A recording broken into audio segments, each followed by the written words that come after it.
Okay, so it's 5:44 on Friday the 13th, which I just saw a couple videos talk about. Friday the 13th is actually a lucky day, and that they wanted to make us believe it was an unlucky day because it's 13 cycles, 13, whatever. 13 is a prominent number in the real world that they want to block out. And Friday has to do with the divine feminine energy of some goddess. I don't remember which one. But anyways, so today is actually a lucky day. So don't be thinking like, don't put out that energy like, oh God, I'm gonna, because some people become really superstitious, which is kind of funny when they create superstition, but they don't create a supernatural understanding. So people will buy into the the superstitious part, but they don't consider the magic of the world and the supernatural part. So, anyways, that's interesting. But yeah, it's Friday the 13th. And so it's a lucky day. It's a good day. And then when you think about it, this is the last Friday of the year of the snake. Because, what is it? What did I say? Tuesday or Wednesday? We go into the year of the fire horse. So, and the Schumann's going crazy. And I saw someone saying that this is the last of the purging. It's like the last of shedding the old you. Which, you know what I started thinking about with my hair? I was thinking it was, that was like a shedding of my old self.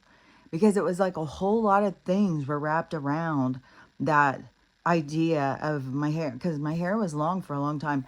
And you know what is weird about it? Like if I go deeper into it. So, because I've had my hair like this a lot. And so I've had my hair shorter a lot. And then I'm trying to think. So I when I was hanging out in Hollywood, I had grown it, but it still wasn't super long. It was like, I don't know, like to here, like kind of a long kind of shag, but it had gone from this down some. And so then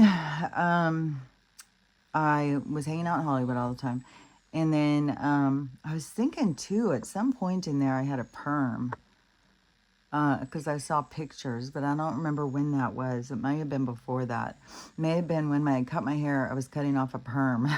So, anyways, so then my hair was a little bit longer. And then I got married to my second husband, which he was very much about long hair, long hair, long hair. He loved long hair. And I was pregnant and my hair just grew. And so I just left it long. And then once I had the baby, then the baby's like yank your hair and stuff all. So I cut my hair again. And so then I grown some, and then at the point I started nursing school, I cut it all off again. And then it had grown, but most of the time it was like just like around here. I didn't really grow it long. And then trying to think. So then when I lost my license, because there was a point where I started growing it. It was after nursing school because it was super short. And then I started growing it, and it was getting longer. It might have even been to my bra strap. I can't remember. But it seemed like really long to me. And then at some point when I met my fourth husband, so he was, I mean, long hair was everything to him. Like, I can't even tell you. Like, long hair was so important to him.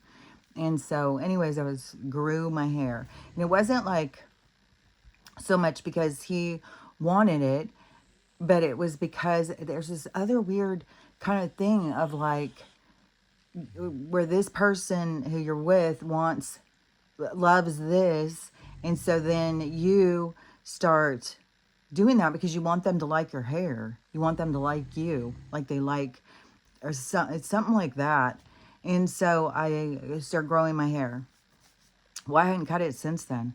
So since that toxic, that, don't forget, that was my bottom. That was the lowest of lows for me. And so then that relationship ended and I didn't cut my hair. I just kept growing it, growing it. And I feel like there was almost like a part of me that was like, now I'm going to have it really long. And you're not going to be with it. You know what I mean? There was like this, like a vindictiveness to the thing of having my hair so long, because it was down to my butt when I cut it up here. And I cut it in segments. Like I cut it and then I was like, oh, I really want a little bit more, a little bit more, a little bit more. And so, because I wanted it to be right above my shoulders, like, you know, like a bob. And so I kept cutting little bit by little bit. And so now I got it to this part, but then I'm going to probably grow it back down to like, you know, here. But but so, you know, the hair thing has been on my mind, and I was thinking about, because your hair holds memory and it holds a part of you who you were at a certain times. And I was thinking it's kind of odd, because at this point of the shedding, so we're shedding the snake shedding, and we're changing, we're transitioning, we're metamorphosizing, and we are becoming something different. And it just is kind of weird, because so many girls are cutting their hair. And it's like this big trend, which I find kind of like in a historical thing. It also happened in the 20s. And I'm not really sure what it was, if it was like a big feminist kind of thing that happened, or they just were following a trend, or how it went down. But women all cut their hair into a bob. They bobbed their hair off. And so I think that's even where the comes from, the name of the hairdo. So then, because they bobbed it, is what I think that's what they called it. So, so anyways, I was thinking that it was part of my shedding my old self, and shedding that side of myself, because there was a lot of things about it that were like releasing. And even the idea of that is that what you have to be attractive. And so it was a lot of things, and letting go of a lot of concepts or ideas. And just, it's weird too, because it was almost kind of like coming back to myself, you know. So and I've had so many different things on my mind about it, even because what the one guy who I was like obsessed with when I was younger, and my hair was more like this. Only usually I always had bangs. I mean, I had bangs most of my life. I don't think I stopped having bangs until I was like freaking 50 or something. So I had bangs all the time. And then and it's weird, because I thought it was like bringing out my eyes, but it like accentuated my cheeks. So it's like, it wasn't the best. So anyways, but I don't know. We just do what we do. And our hair is a thing to us, you know. We're trying to always find our good hairstyle, what's good for us. But I think it has a lot to do with, you know, being comfortable and loving yourself, however your hair is. So, and there was a part of my hair was thinning. It kept getting thinner and thinner, because it was shedding. It has stopped off the pumpkin seed oil. I know it's that pill. And so, but my hair was getting thinner. So I was talking about when my hair was long, I was like, man, I used to have 2 braids the size of my 1 braid. And so, now I feel like I'm back to, I kind of like back to myself, but kind of back to like a healthier, like my hair feels like thick. It doesn't feel like thin and scraggly at all. And so now, just to me, it felt like thin and scraggly, even though I got compliments all the time on my hair, which that was a hard part of letting go of. It was like, you know, is my hair my only good thing? Is that my best feature? Like, you know what I mean? And so you have to it's like the shedding of that idea.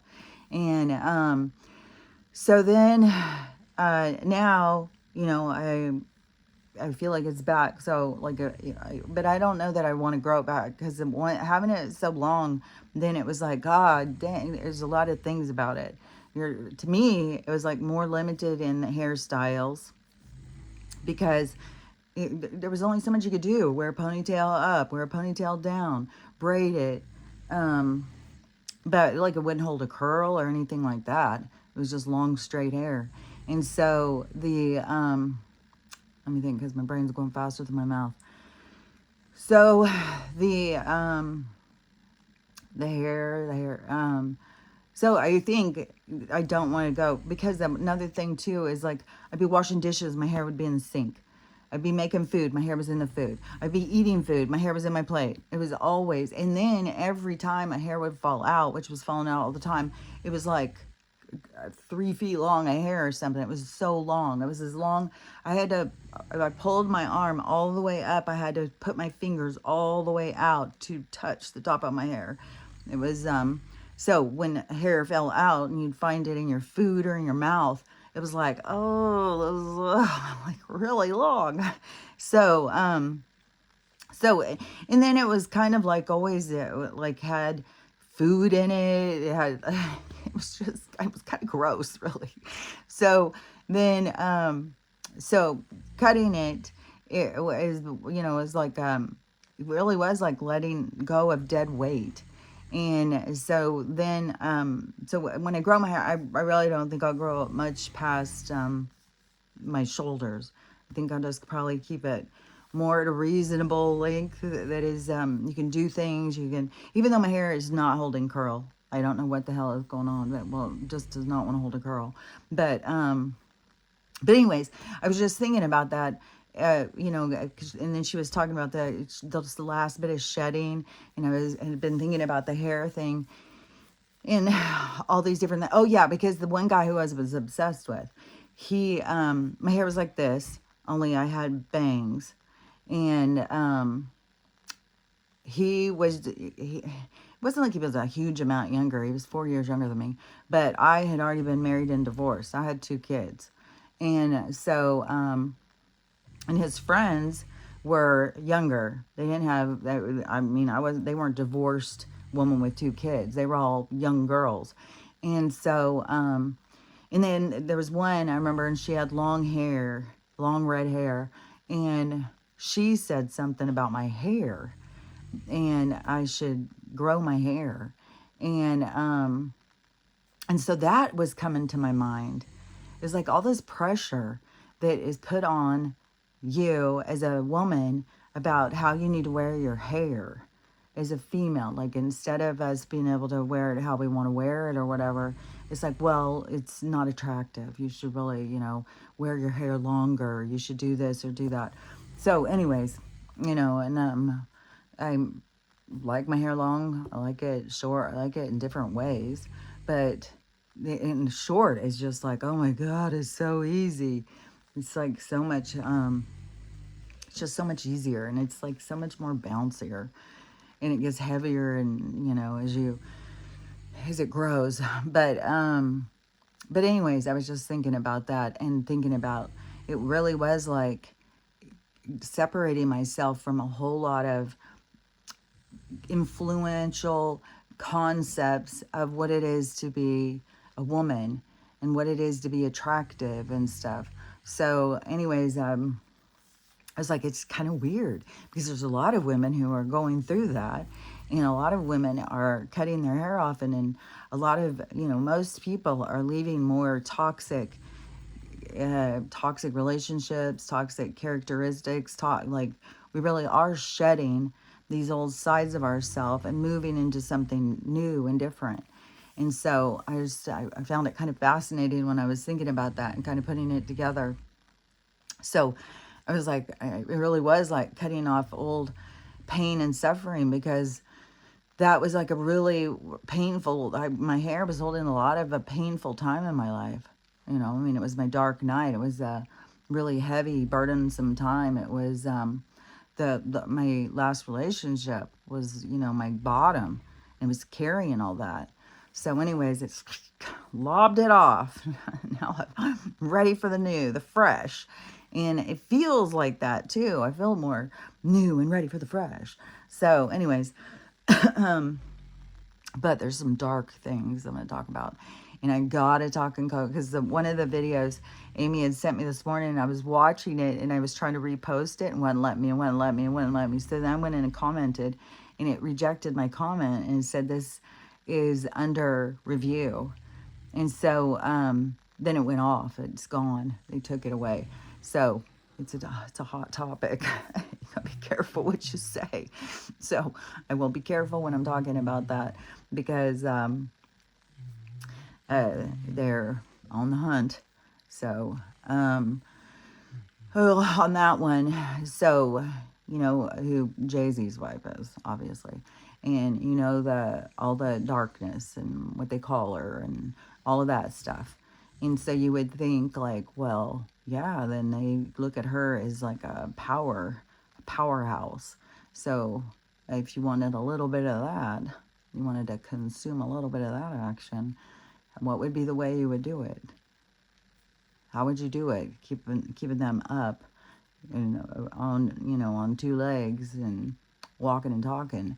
How would you be able to get a little piece of that action? Well, 16 times, 16 deliveries. Here you go. Have a little bit of this. It's like, that is so motherfucking dark, man. The person whose video was taken down was like really empathetic and talking about one of her songs called 16 Carriages. And talking about that, I guess it's in, the files, so that she, the woman who was talking about it, though, was like, she went into that industry at such a young age, and what they do to take and take, I was thinking, man, is this part of, because I told you, when you get something from the dark, you owe something back. I've said this and said it. You don't, that's what, one of the things is where the old type of witchcraft, voodoo and stuff like that is like, you don't want to get all entangled in that. Like there's another kind, where you pull on the light in nature and love and you don't interfere. You can't interfere because then you're pulling in the dark. And the dark, you owe something. And so there's a debt to be paid and they'll come and collect it. And so I was thinking, I bet you that's a part of it. Is, you sign the contract and then you are signing away some stuff. And I was thinking, so I wonder if Lady Gaga can't produce. Like, or if, man, I don't know. Because it's hard to say, like, there's so much control over people, they're conceptualize their mind, you know what I mean? So, but I was thinking, I wonder if, it could be some of them, you don't see them on tour or something because they're producing. And, but if that's what they have to give, and maybe they don't even realize that. I don't know. It's almost like Rosemary's Baby. It's almost like the devil comes in and impregnates you or something. Which, yesterday, I saw a video. Let me think what she was talking about. She was talking about...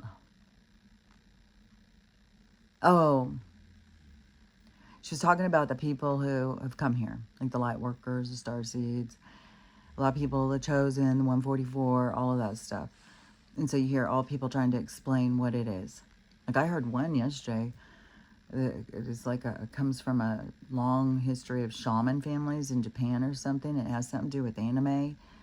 And something about their numbers add up to 144. So I don't know. I've always thought like the 144 was a frequency. Like the frequency of love or something. So I'm not sure. But but it's not 144,000 people live out of all of this.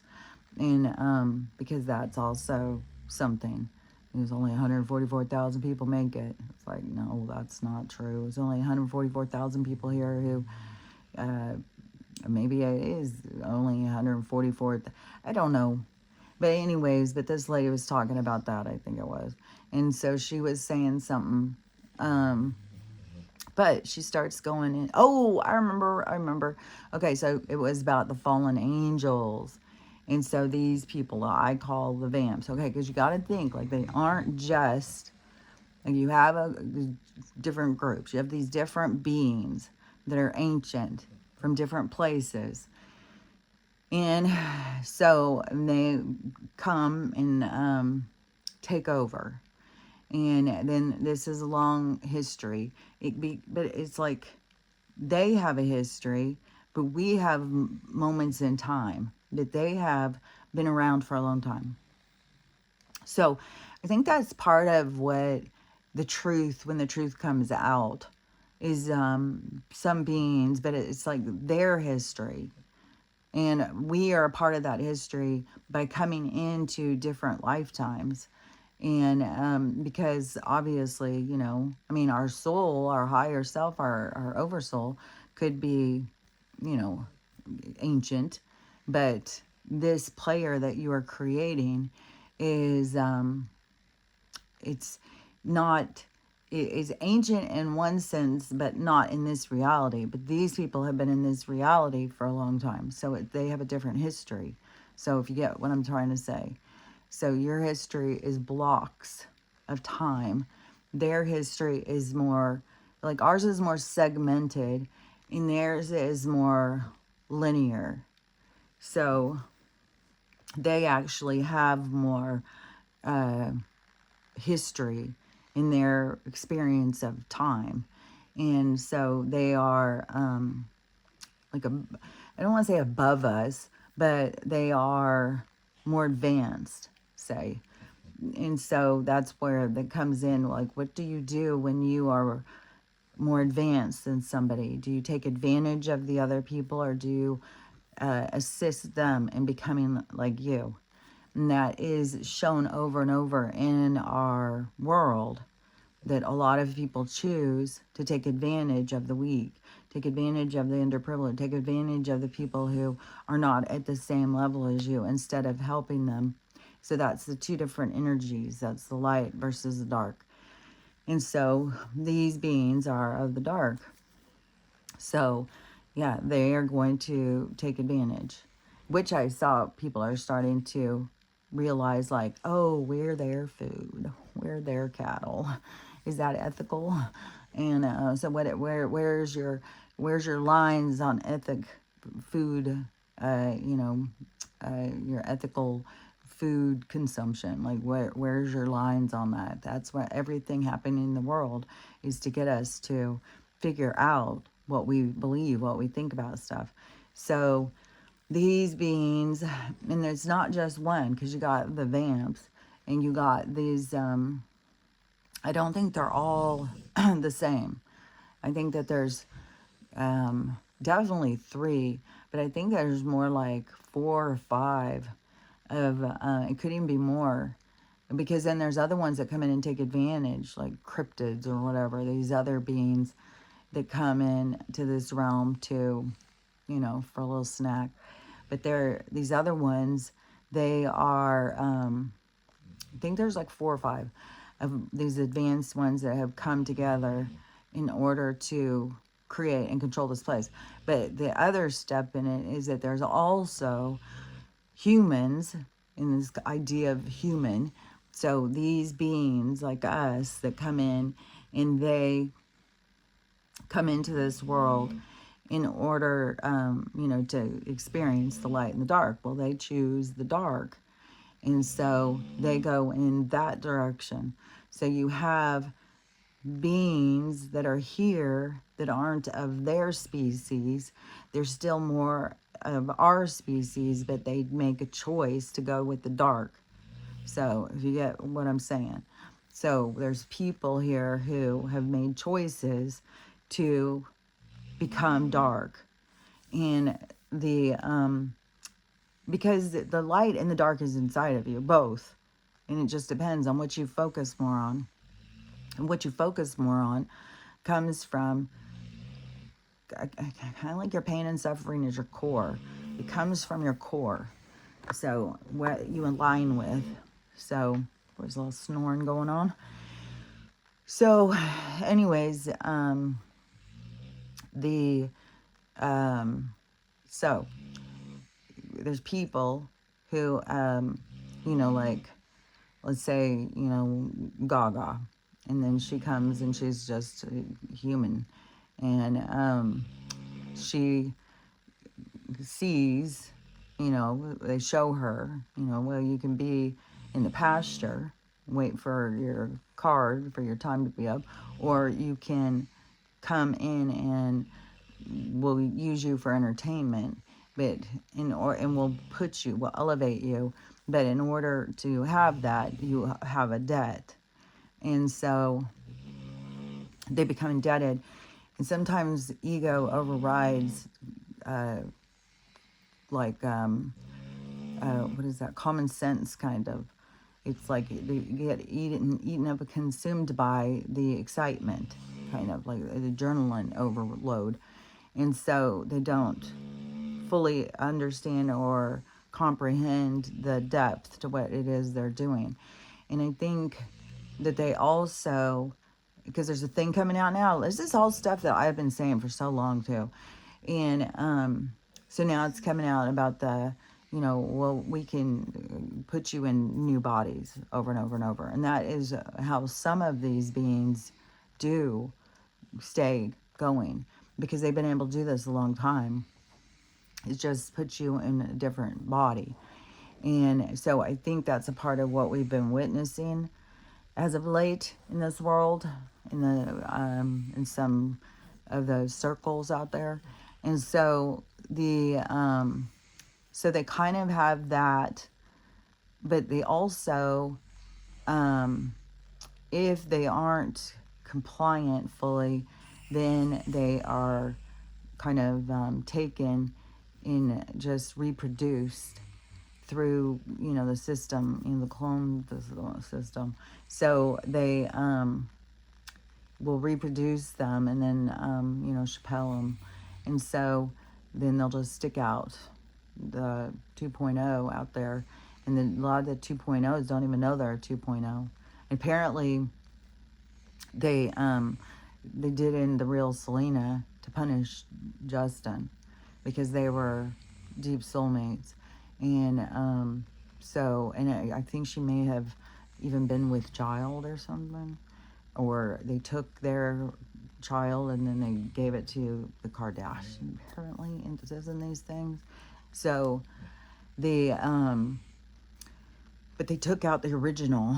But the girl who's out there now, who thinks that she is her, could be that she doesn't know she's not her. That's the thing.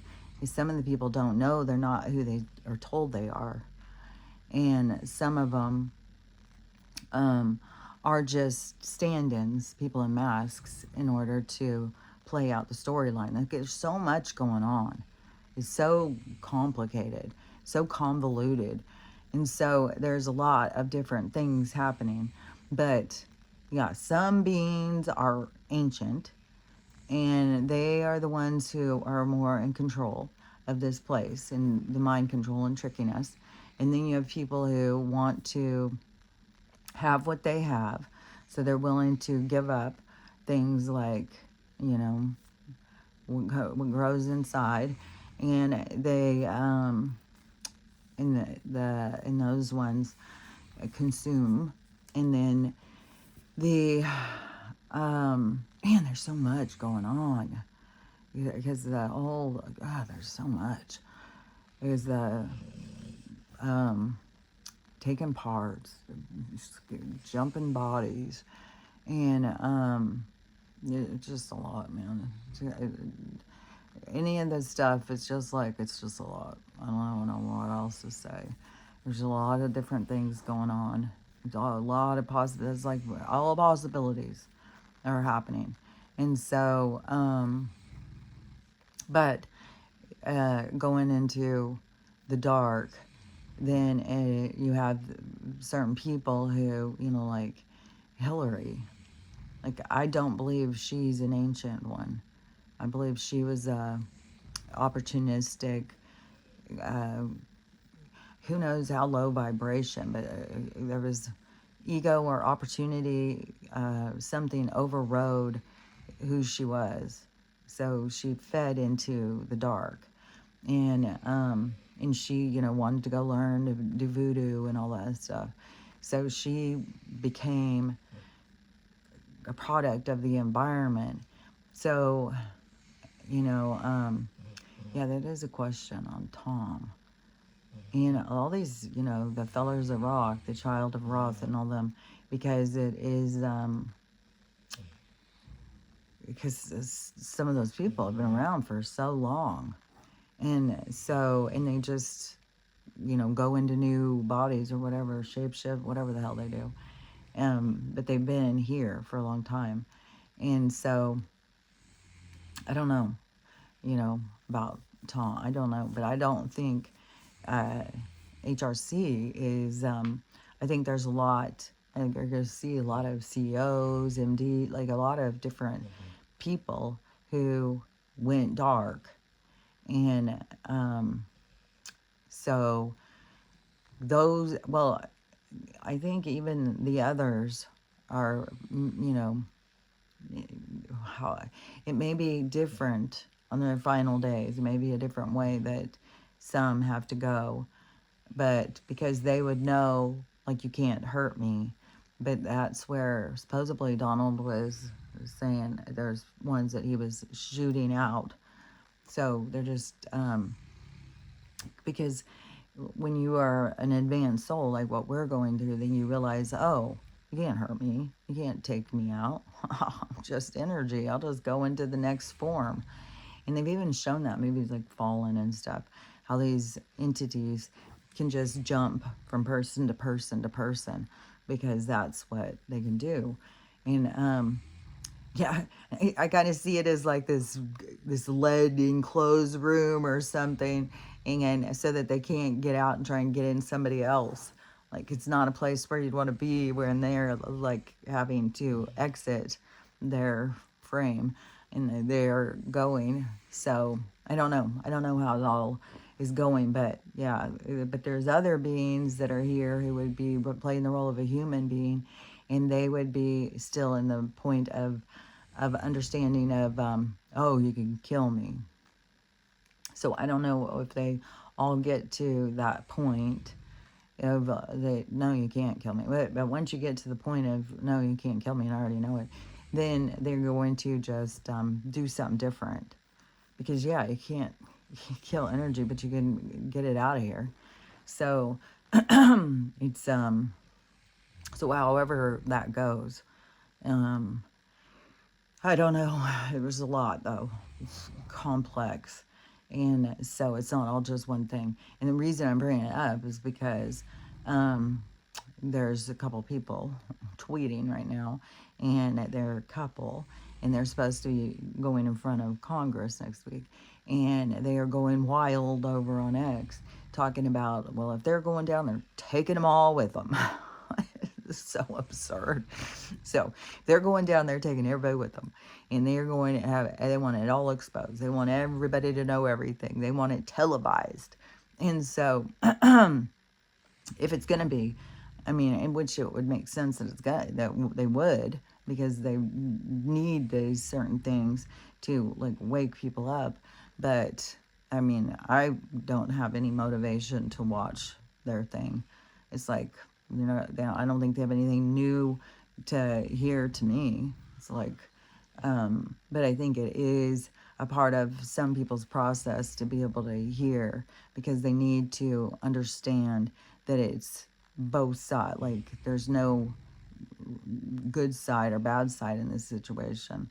That you know, picking a color for your allegiance and aligning with it is not the thing to do. So I think it's going to expose all, you know, all the colors of the rainbow.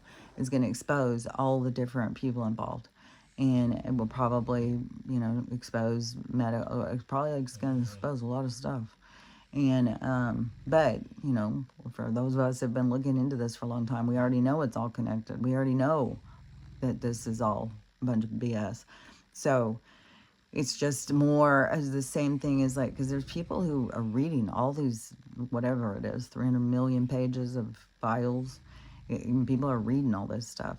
And I hear things all the time, horrible things that they keep talking about. So that's where I hear about, you know, Justin and Selena. You hear about, Jay-Z's wife. You hear about all of these different people because it's all in those things, and people keep reading them all and sharing them. And then it comes to also that when we know that there's things that are being said about Donald mixed in there, and those aren't true, then it's like, well, is there going to be other things that are going to come out and they're going to say that's not true, that's not true? Or is it, like, I don't know, like, is it just a form of discernment? Like, you just have to decide what do you believe and what do you don't believe, and does it really matter? Does any of it really matter? And it's just, to me, it's a part of seeing. It's like, this is not the dock I want to be. you know I don't want to stay anchored into this dock. I want out. I want to go somewhere different. And so it's not like that. It's not like that any of the stuff matters. I mean, it's just like I said, like, there's a lot of people who want to go in and change the system. It's like, no, you got to pull anchor and go to a new dock. This is their land mass. This is their place. And but the land mass is also going to change too. The landscape is going to change. So there's going to be a lot of stuff that's going to be changing. And they have been, it's all been a big pack of lies. And that's something that everybody's got to wrap their head around, because they have been indoctrinating us and mind controlling us since we were birthed into this place. And the people who we were birthed to were already under mind control and already under indoctrination. So it's been a long journey of control over the people. And so these people who are in control are very warring. They're just a warring species. And they're very dominant, and they want to dominate, because not all species are like that. And so the majority of us are more of a different type of species that is more harmonious and wants to help one another and love one another and stuff. And so this is like the separation in those categories, because the ones that are more harmonious and want to live in peace and love, they are separating. They are pulling anchor, and they are ready to go to a new dock. And so they are separating from this world. And so it is so it is the collapsing, because it is in the sense of realities and realms and stuff, and to understand what this one is, it is collapsing it, because then we don't want to partake in it. We don't want to be a part of it. So we pull free from it, and it collapses it, and we move towards making our own. And so that is like the journey through space and time, is to reach the point of where it is that we want to create a world. And that's where we all start coming together. But right now we're still in the separation, which I don't know if this thing about the fire horses, when things really take off and we start meeting up and coming together with more like-minded people, and the separation has become more apparent in the world. But see, that's what some of this televised stuff is for, is to help the people to be able to separate. But that's the thing of the indoctrination of the warring system, is because a lot of people then they take on that aspect of, we'll fight them. We'll fight them for this. We'll control them. We want them taken down and stuff like that. And but really, to me, it's where we've got to witness, realize, and then say, nope, I don't want any part of it. And I'll be going to I'll be going another place. I'll be going I'll create my own world. And so it's that shatters theirs. And right now, even it's keeping theirs alive just by the focus. So there's lots of people who are really focused on it, and that it kind of keeps it alive. They keep you in the net just going over this stuff. So I would say, unless you really need it, unless you really, it's not, your head's not wrapping around it, you're confused or something, and you really need to see, to hear it from their own mouths or something. But you got to remember, these aren't even the real people. These are players, just there to play it out. So you're not really hearing it from the real mouth. You're hearing it from the actors, or the CLONEs, which I even heard the CLONEs are also going to be, that they don't, because there's some part of the other people. So, so I don't know. I mean, as like I said, it's just like, because it doesn't really matter. What matters is where we're going. And what we're leaving behind is what we learn from. So the focus needs to be where we're going, not just keep lingering and lingering in this pain and suffering. And so, again, I wouldn't just be very indulgent in all of this stuff unless you really need it. No, I'm not the one to tell you. It's something you got to realize for yourself. And so if you still need it, but use it to help you to disconnect from this reality, so that you can begin to focus on where it is you're going. Where do you want to go? Not, you know, it's just like the same thing. It's like a victim mentality. It's like if you are starting to do better, but all you do is think about, what you came from, all like if you came from a dysfunctional relationship, a dysfunctional family, a toxic relationship, a DV situation, and you've left it and you've moved on, but all you do is sit and stay stewing in it. You're staying in that energy. You're staying in that pain and suffering. You're playing out the victim. And so you want to let go of it. You want to move out of it and keep going towards, well, where is it I want to go? What is it I want to become? Who is it I want to be? And move in that direction. And that doesn't mean, to create a new phony avatar person. Just go find somebody else to align with, and then to become this person to please them or something.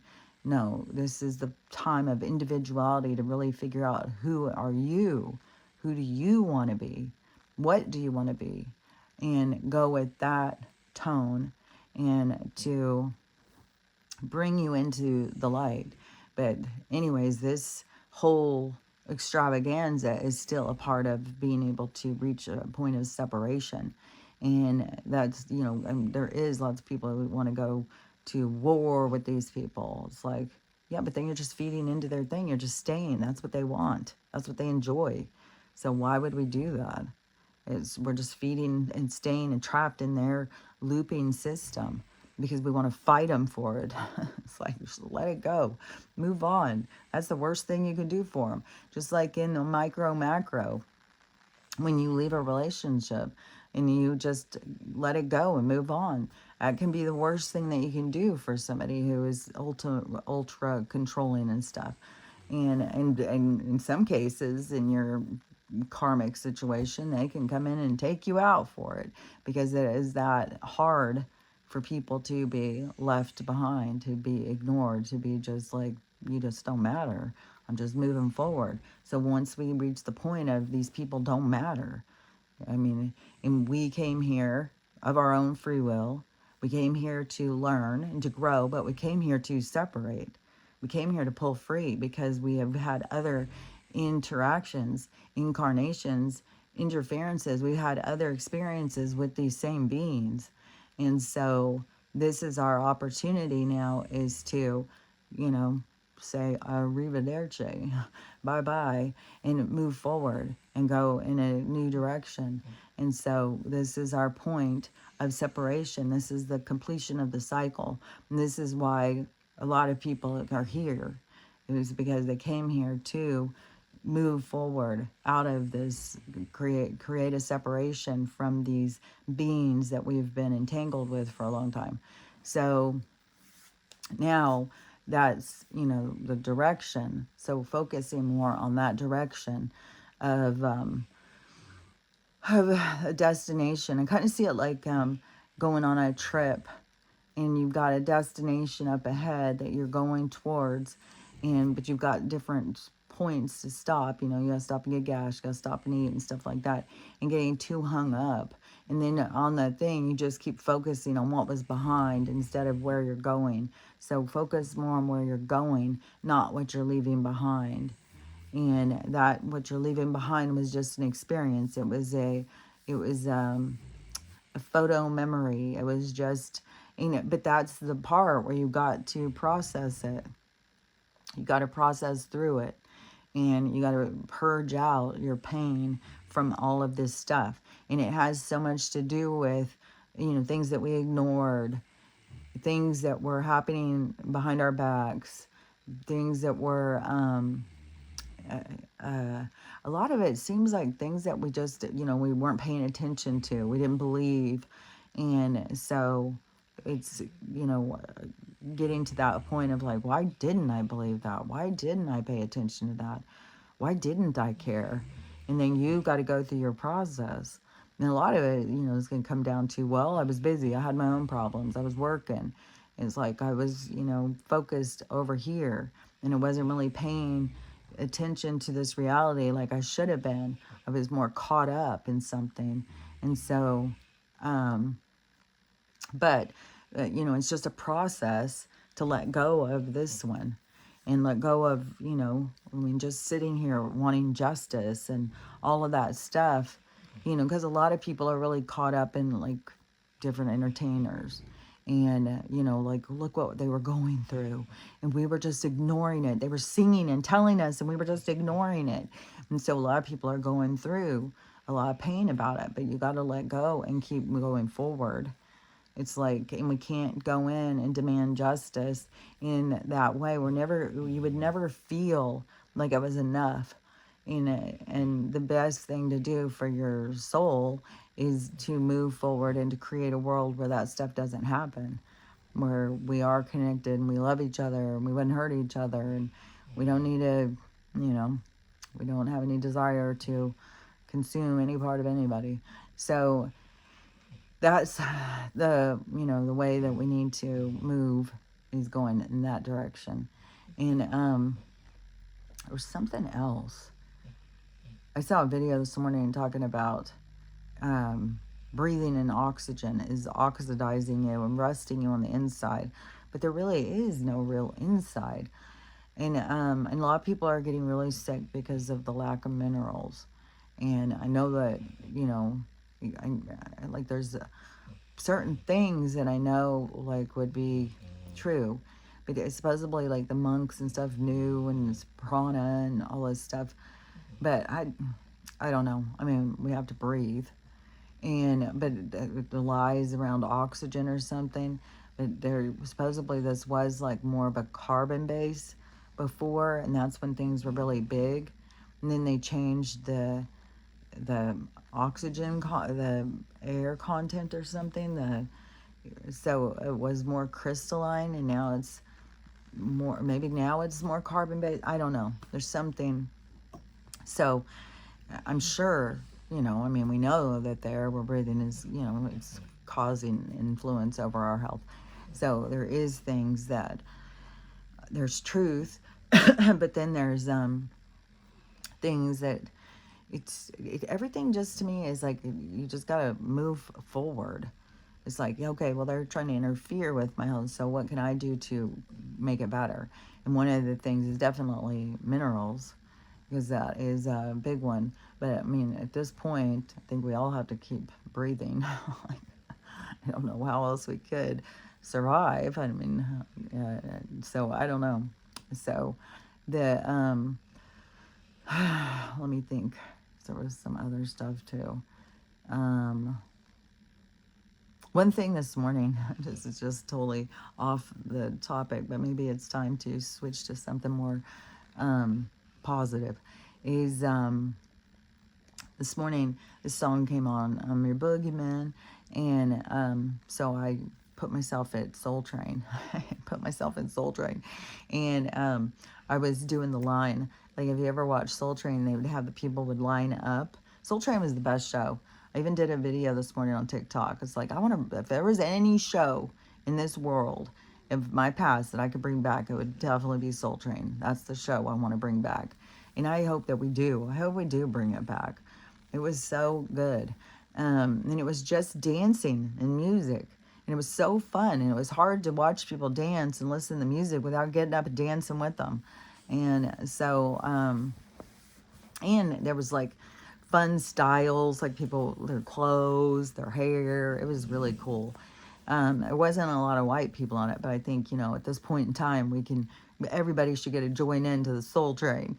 So anyways, but they would all line up, and then whoever's at the front of the line, they would dance down the line. And so each couple, it was usually a couple, they would go down and dance down the line. And so I was dancing down the line this morning. Archie did try and join in. But that was, I was like transforming myself or putting myself there. And it was so fun. It was so fun. I was like, God, I want that. I hope that if we're gonna go back to some stuff like televised or whatever, who knows, you know, if we're gonna completely be like, oh, we don't want any televisions, we don't want televisions in our world anymore. I don't know. But if we do, I hope it's stuff like Soul Train and things that are more upbeat and fun. Although there are a lot of creatives and creators that do have a lot of storytelling, and I do like a mystery, I do like a suspense, I do like trying to figure things out. So I would still enjoy shows that, you know, were, you know, thought provoking, trying to figure out if somebody can, whoever's writing the story, if they can outsmart you, if they can bring it in and you didn't see it coming. Those are so good. There's so many that it's so easy. It's like, oh God, I already know. I know what's going to happen right from the start of the show. So, but I love the ones that, you know, trick you. Or not just trick you, but, you know, you can't figure it out. You think it's this, but it can't just be way off. It's got to go together. It's got to all make sense. And it's just something that you didn't notice. And so anyways, I do like those. And there is people who are out there, storytellers. And it's not just about the kind of stories I like. We all have different kinds of stories. So, you know, you would think there would be some kind of entertainment still that would be produced. Maybe it would, you know, be more like we're not just all having televisions, is because we all want to go out and live, and maybe there'll be more movies and entertainment or something. I don't know. I don't know. Maybe we're not even going to want to be entertained anymore. Maybe we're going to want to just entertain ourselves. I don't know. I have no idea on those kind of things. But things are going to be changing a lot. We're going to have a lot of changes. But if we do continue having TVs, I hope we start bringing back shows like Soul Train. And not even, and I know a lot of people are like, well, bring back the shows where there's morals and stuff like that. But that was a lot of pressure when I was a kid, you know, because you aren't just all moralistic. You aren't just all perfect. And when you're a kid, yeah, it can be like show you the right way. But when there's a lot of pressure on that kind of sense of things, then it makes you feel like you're not good enough, like something's wrong with you. So it's out of balance, you know, just having Ozzie and Harriet, Leave It to Beaver, and all this, you know, perfect things, Andy Griffith, all of this stuff that it just is like, man, I'll never be that good. I can't be that good.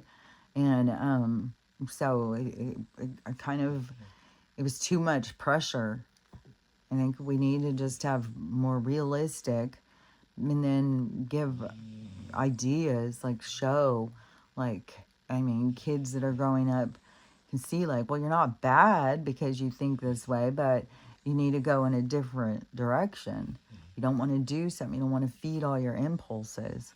And there was some stuff on Leave It to Beaver, you know, that did kind of show that, but there was a huge sense of indoctrination on the shows. Just like, the medical show I was talking about the other day, and how much indoctrination is in there. They tell you how to think, they tell you who to be. There's not really room to just become you and learn how to maneuver or navigate this space and time. And so,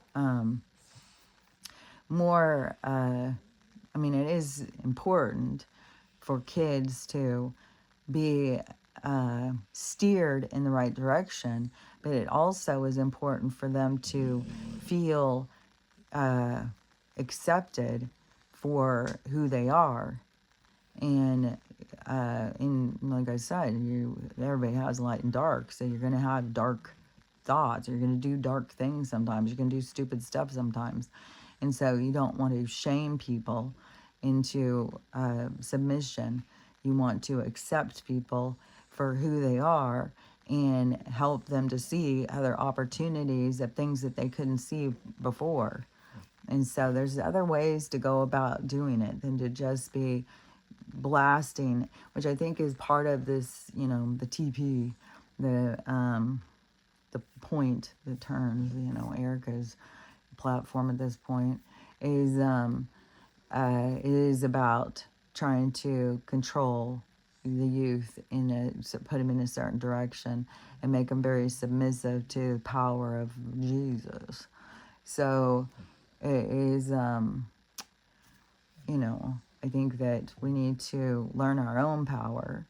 We need to understand, we need to investigate ourselves. We need to understand ourselves.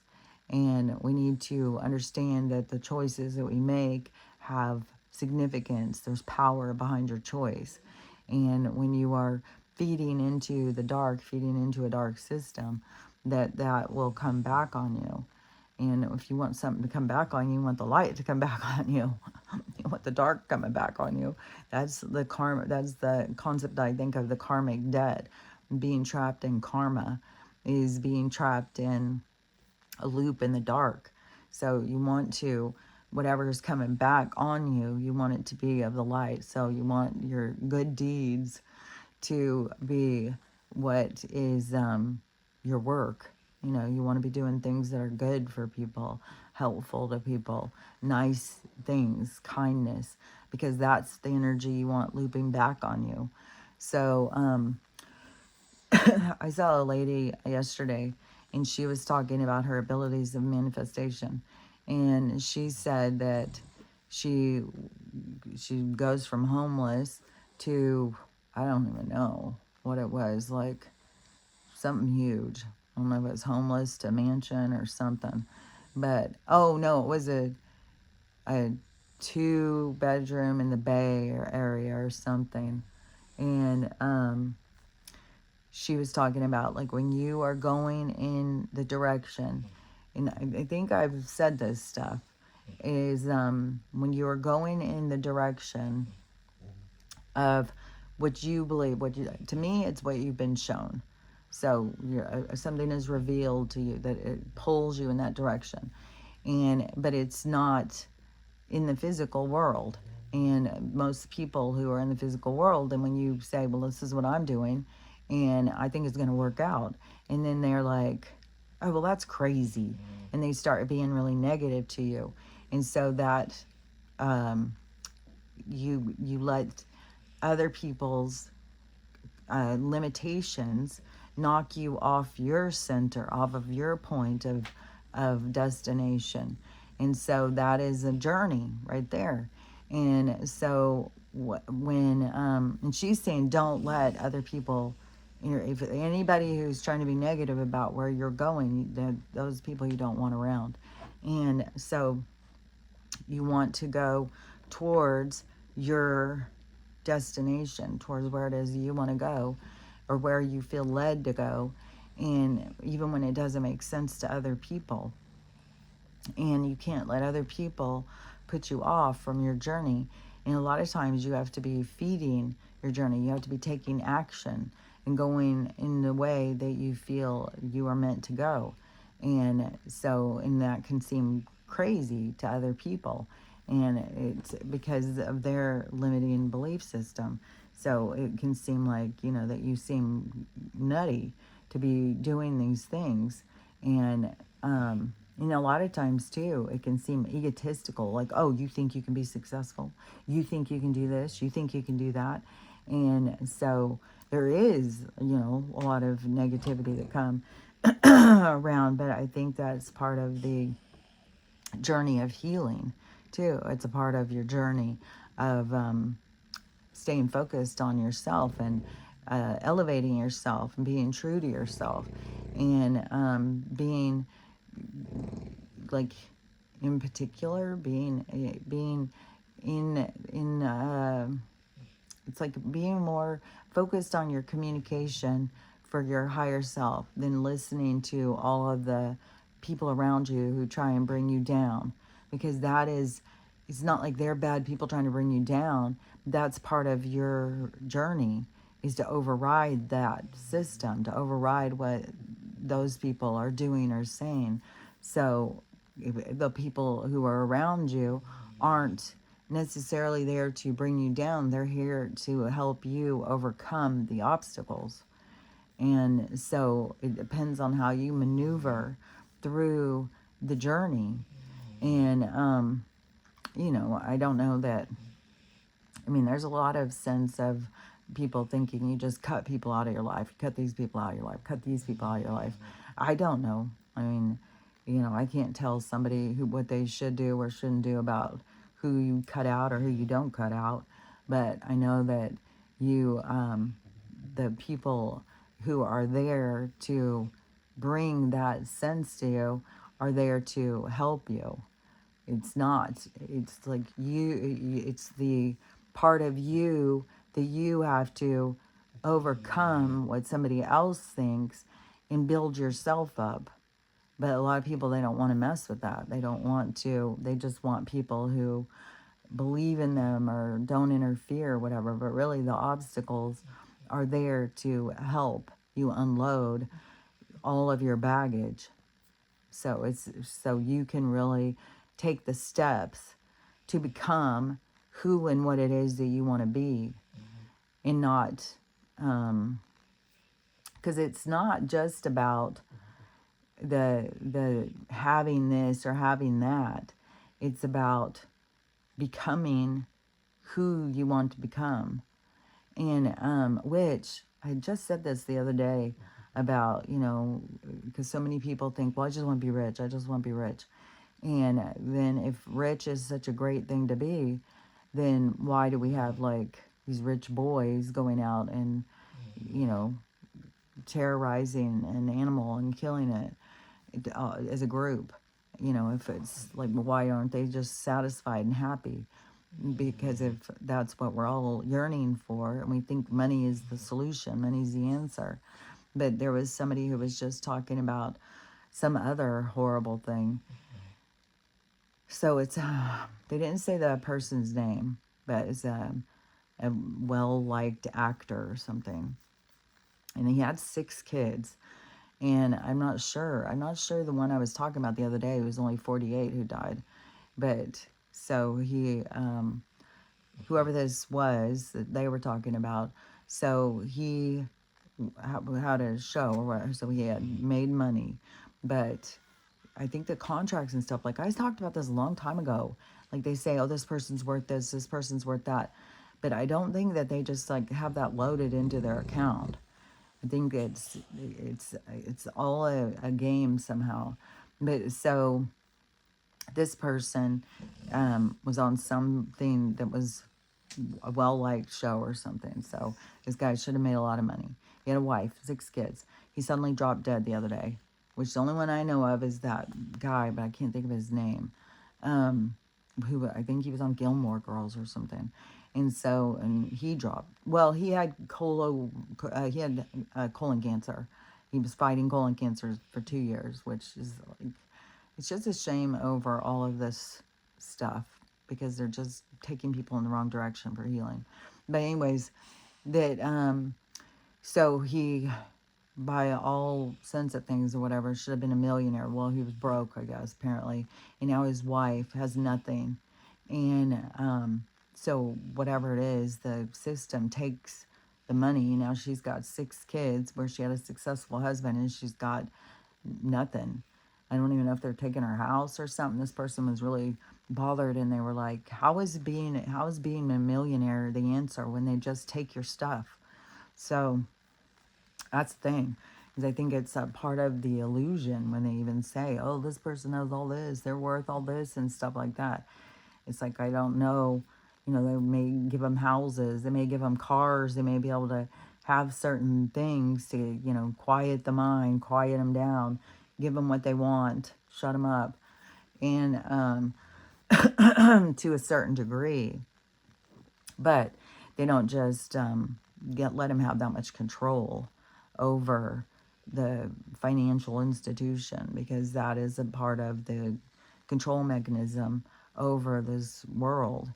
And that is why it's going to be such a huge breakdown. That's why it's going to fail and it's going to break down. But there's another one that's going to come in to more, not just rescue us, but to give us a new direction to go. And but also throughout, a lot of people are going to realize, like, well, just being rich isn't the solution. That's not going to bring me happiness. Bringing me happiness is really figuring out how to love yourself. That's where you find your happiness, letting go of all of your pain and suffering, doing acts of kindness, being a kind person. That's what brings you happiness. You've been misled in this illusion to fight for what you want, to work hard for what you want. And the working hard, because there's a lot of people who think like manifesting is just sitting and picturing something and picturing it. But it's going in the direction and believing that's where your destination is, believing in yourself. And that's what gets you there. That's why a part of Abraham Hicks and this lady who was talking is like, you have to surround yourself with this stuff. Like this lady was like, hang up pictures of yachts everywhere. Believe that you are, believe you are going to have what it is you want. And Abraham Hicks is always that. But to me, it is more of, you are shown something and then you have to believe that it's true. You have to become it. So you have to take action. You have to go in that direction. And then you have people start interfering and saying, well, that's crazy. Why do you think that? Don't do that. Why are you doing that? And then when you're going in that direction and you are have to override or overcome all of these obstacles of other people's attitude and limitations and stuff like that, and stay focused on what you believe, and that's where you reach it.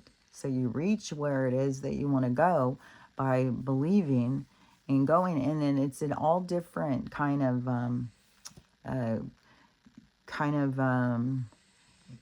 what is that, like scales, like a scale. Like some things are easier to manifest, other things take more work, and then other things take a lot of work, take a lot of focus, takes a lot of belief, it takes a lot of going in a direction. And so you do have to take action. You have to be going in the direction. It's not about just sitting in a room and staring at a picture and being like, I'm going to have a yacht. I see myself on that yacht. I'm on that yacht. I'm going to be on that yacht. I'm going to be, and just sitting there doing that. It's like, well, you really want to be on a yacht, go down and, and start going in the direction. You really see yourself. Like, have you been shown, you out on a yacht? And then you tell your friends, well, I'm going to go on a yacht. And they're all laughing at you. And then, but you stay going that direction. And then, somehow a person who has a yacht, you meet them, you become friends with them, you're out on their yacht. So it's, and then you start going in that direction. And you're going to get your own yacht. I don't know. But you do have to go in a direction. It's not just sitting and trying to convince yourself. And that to me is kind of like what Abraham Hicks or The Secret or something. It's just sit and try and convince yourself. But it's more of go in a direction and override all the obstacles and believe in yourself. That's how you reach certain destinations. But like I said, it's all different stages of manifestation. Because there's lots of, like you want a certain dress and you just want that dress, start picturing that dress, picture where that dress is, go there, and there's the dress. So it's also has to do with you. And so, anyways, hopefully that makes sense. Makes sense to me because I've manifested for a long time.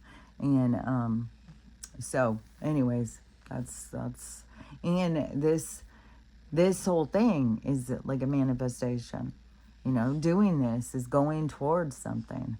And so, and it was something I was shown. So, and it doesn't make sense to people. And even when it's not making sense to you, you keep going because, well, I still see it. It's up there. And so you keep going towards what it is that you are drawn to. So, anyways, that's how I see it. And just trying to think if there was something else I was going to talk about. Seems like that there's lots of all sorts of weird stuff. There's so many things, you know, coming out, and there's more stuff, and then we're almost to the 17th, and there's more stuff. Yeah, because I've heard a lot of things about with the astrology, and more things on these certain dates coming. So there's certain things that are supposed to be happening, and so but at this point in time is you know, the shedding yourself. So shedding all of the things about yourself, you know, that you don't want to carry forward, because especially if it's going to be, you know, the gates open and the horses take off and there's a fire behind them and things take off, you don't want to be being drugged down by your old pain and suffering, your old attachments. And I'm not saying you have to detach from everybody you know, but you have to detach from your obstacles, what holds you back in your belief system. You have to let go of the things that you anchor yourself into. And so you have to pick up anchor, like I said, and move forward. Don't stay anchored into a dock that is just toxic.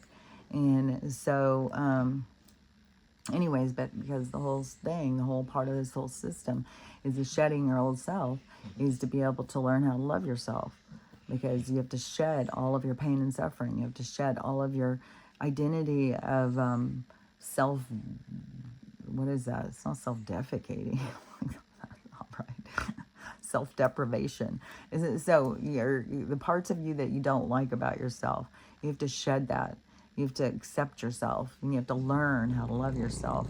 And then you got to learn how to love everybody, and you got to learn how to be able to maneuver through the obstacle course of life, of how you're going to, what you focus on.